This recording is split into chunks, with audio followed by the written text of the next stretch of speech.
Boa tarde, pessoal. Hoje a gente dá início em mais uma aula do nosso projeto de extensão, projeto este que leva o nome de Proposta de Assessoria Administrativa aos Pequenos e Médios Empresários. E a gente está numa série de aulas, onde a gente coloca um modelo de gestão eficiente aos pequenos e médios empresários. Hoje nós vamos à sexta aula, dia 19/9/2023. Então, nós vamos falar um pouco mais sobre a questão das denominações de custos, como que eu vou entender melhor os custos de minha empresa.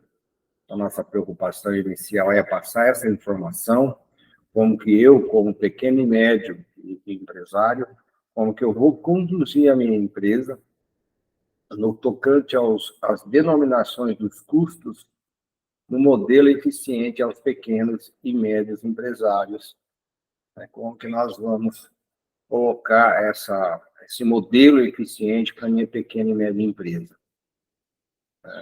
A gente coloca, em primeiro instante, uma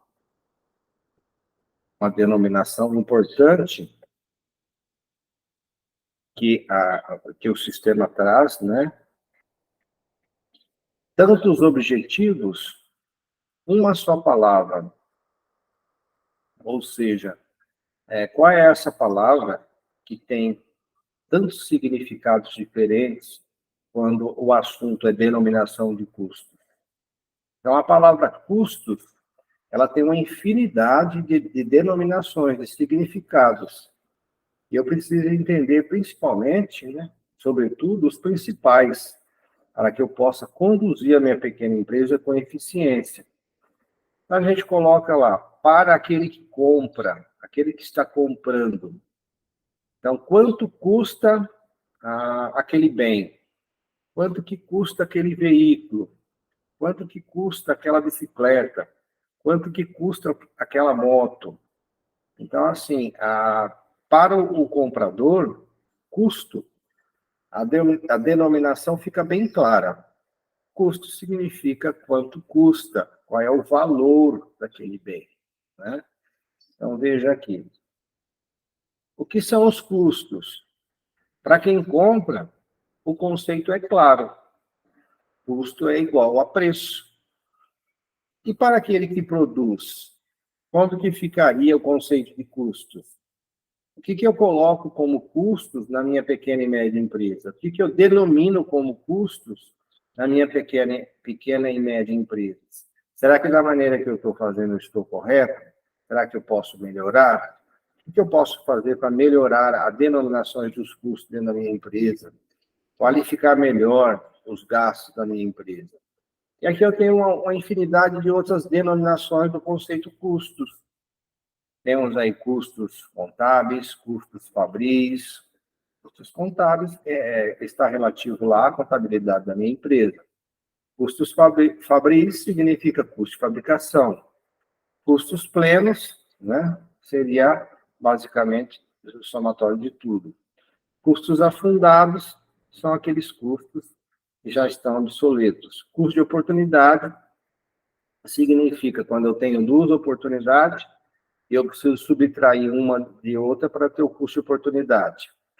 Custos relevantes, são aqueles que são mais relevantes para a minha empresa, eu preciso colocar ele em evidência, eu preciso ter um controle desses custos com uma maior preocupação. Os custos fixos são aqueles que não dependem da quantidade produzida. Custo de propriedade, basicamente, são aqueles onde eu, como patente, marcas, registro de patentes e marcas, E tantos outros custos que a gente lê nos jornais, nas revistas, e até mesmo nos livros, e o conceito não fica muito claro para nós da questão dos custos. Então, aqui a gente coloca, novamente, uma preocupação que se tem com essa série de aulas que nós estamos fazendo, que é a separação dos gastos em custos e despesas. Então, essa separação, a gente vem trabalhando já há várias aulas, ela é muito importante. Por que essa separação é muito importante? Se eu coloco um gasto como custos, isso vai fazer com que o preço final se torne maior ou menor, o preço de venda, né? Aquele gasto, se eu denomino ele como custo, obviamente o preço de venda ele fica maior. Se eu não denomino aquele gasto como custo, o preço de venda fica menor. Se eu coloco a conta denominada como custo, obviamente reflete no preço de venda. Se eu coloco a conta denominada como despesa, vai diminuir do meu lucro, porque as despesas elas vão subtrair do meu lucro. Logo, os custos eles vão interferir, eles vão aumentar a minha base para eu jogar aquela margem de contribuição, aquela margem de lucro, para eu formar o meu preço de venda. Então, veja a importância disso. Né? Então, na relação dos gastos da minha empresa, eu tenho que saber bem se aquele gasto é um custo ou se aquele gasto é uma despesa, porque há um reflexo muito diferente, há um reflexo totalmente diferente lá nas denominações, no resultado da minha empresa, nas denominações, obviamente, no resultado da minha empresa. Então, os gastos, né, eles se transformam em investimentos. Logo, esses investimentos, quer dizer, o consumo que esses investimentos estariam absorvendo, como, por exemplo, se eu compro um ar-condicionado, é um investimento. Logo, esse ar-condicionado ele vai consumir energia elétrica. Se esse ar-condicionado estiver lá na produção, a energia elétrica é um custo. Se esse ar-condicionado estiver lá no departamento de vendas, essa energia elétrica é uma despesa. Então, aonde estiver consumindo a energia elétrica, em qual departamento, é como que eu vou classificar essas contas em custos ou despesas. Né? As despesas, eu volto a dizer, vai subtrair diretamente do meu lucro. Os custos, eles vão aumentar ou diminuir a base para eu formar o preço de venda. Aí está a diferença de um e outro. Então, aqui a gente coloca, né, gastos, custos e despesas. Então, gastos é o genérico.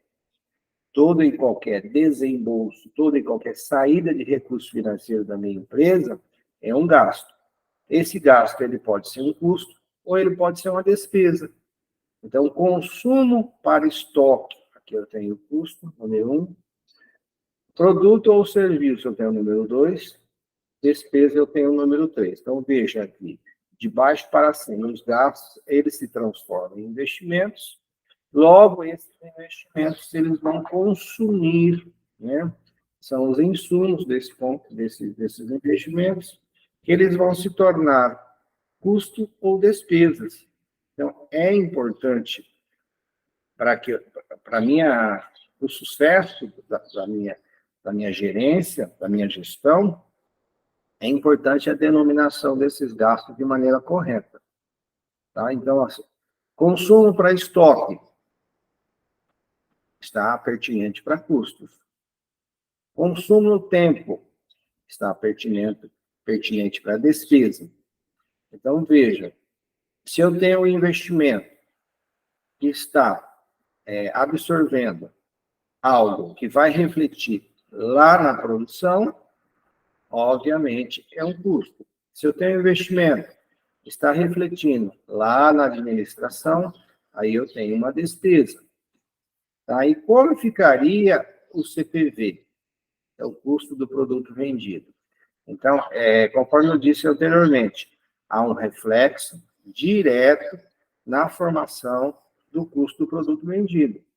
Por isso que eu tenho que classificar corretamente o gasto que é custo e aquele gasto que é considerado uma despesa. Novamente, eu coloco aqui custos, despesas e resultado. Então, veja, aqui se eu estou trabalhando com a denominação, eu estou chamando isso de balanço patrimonial, logo eu tenho os custos diretos, indiretos, eu tenho os estoques, esses estoques de materiais diretos, ou produto em elaboração, ou produto que estão ainda em fase semi-acabados, em fase de acabamento. Então, esses produtos estão lá no estoque.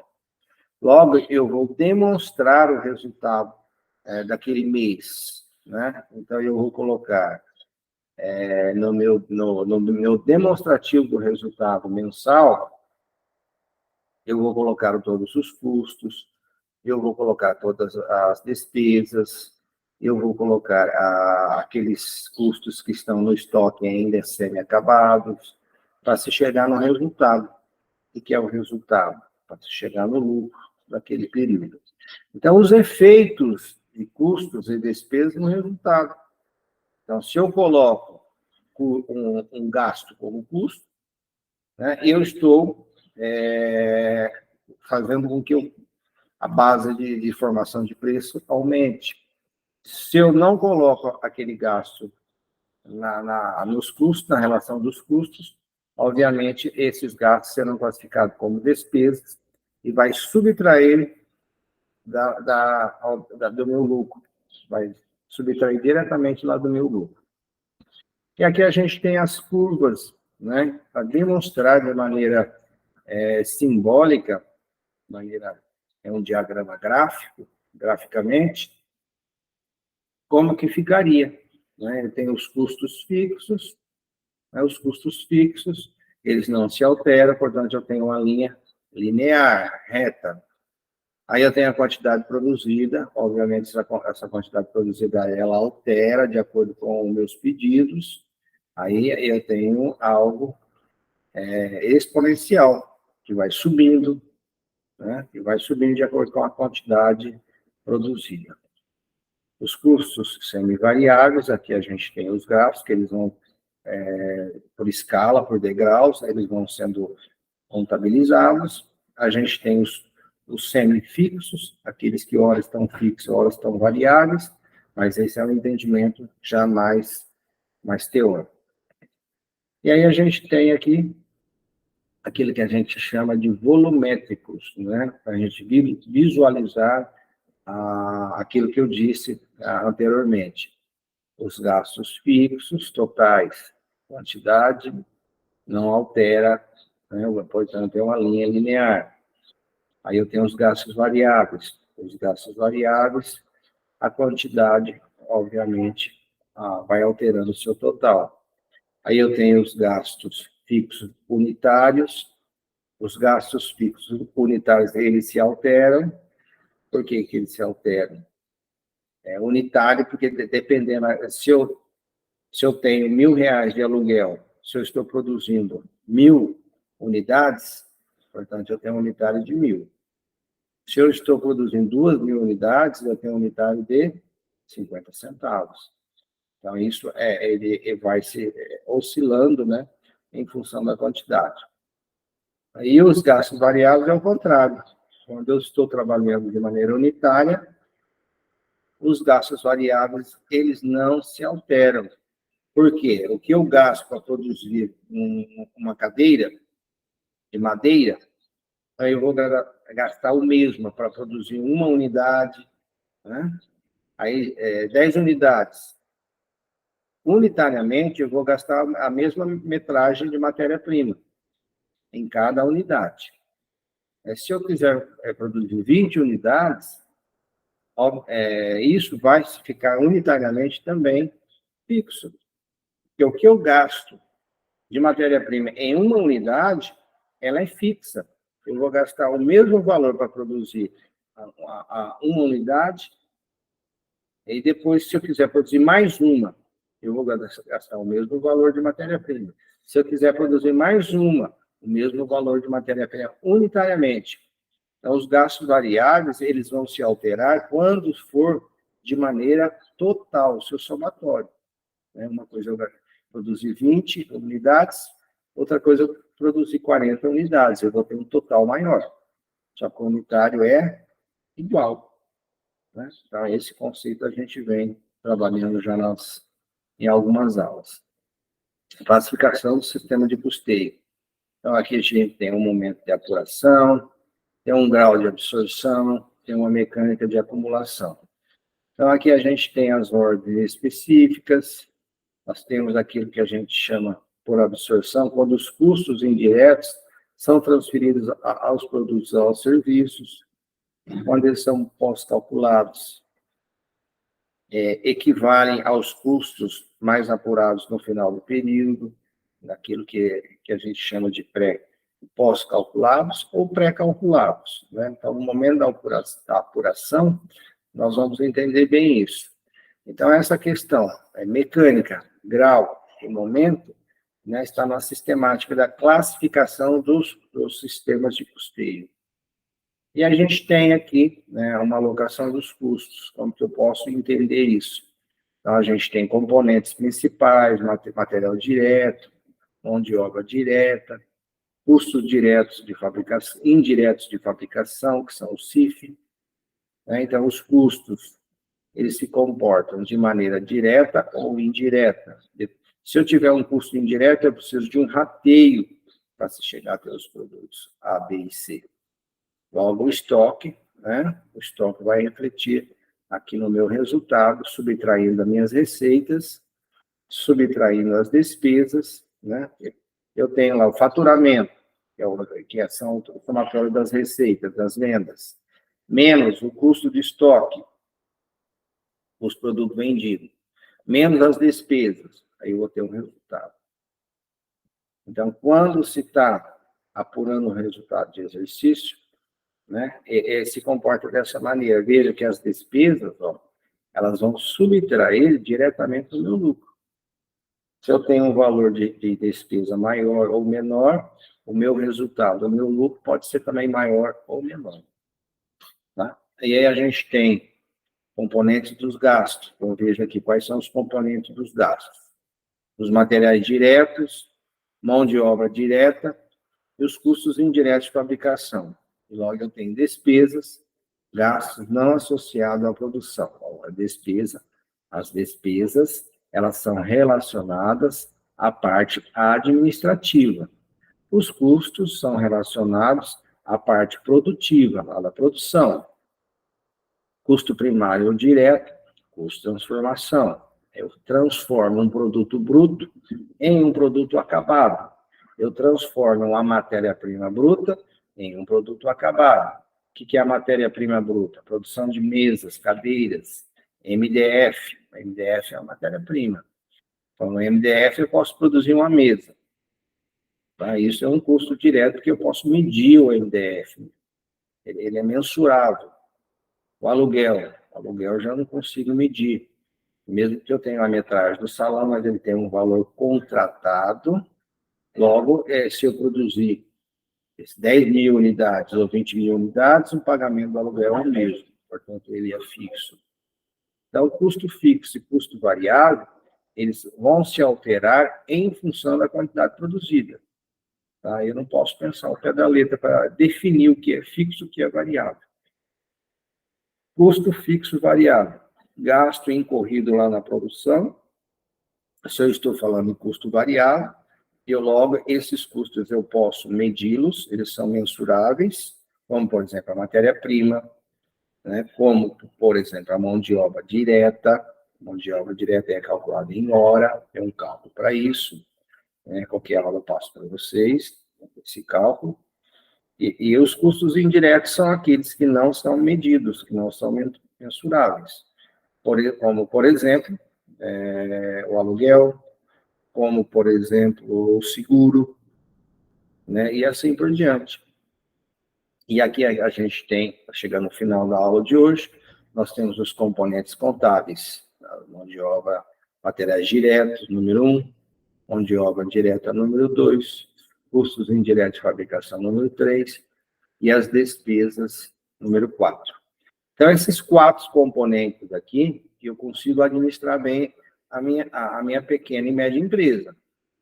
Com esses 4 componentes aqui, materiais diretos, mão de obra direta, custos indiretos de fabricação e as despesas, eu tenho uma ideia dos meus gastos e como que eu vou registrar esses gastos e ter um resultado mais próximo da realidade daquilo que está acontecendo na minha empresa. Então, se eu tenho aqui esses 4 componentes, né, eu coloco primeiro gastos incorridos ou custo integral, né, são todos os custos incorridos lá na produção. Logo, eu vou total, custo total contábil fabril. Logo, eu vou ter um custo de transformação, que eu transformo a matéria-prima em um produto acabado. E aí eu tenho os componentes daquilo que eu chamo de denominação dos custos dentro da empresa. Pessoal, para essa aula de hoje seria só isso. Um grande abraço, fique com Deus. Até a próxima aula, se Deus quiser. Grande abraço.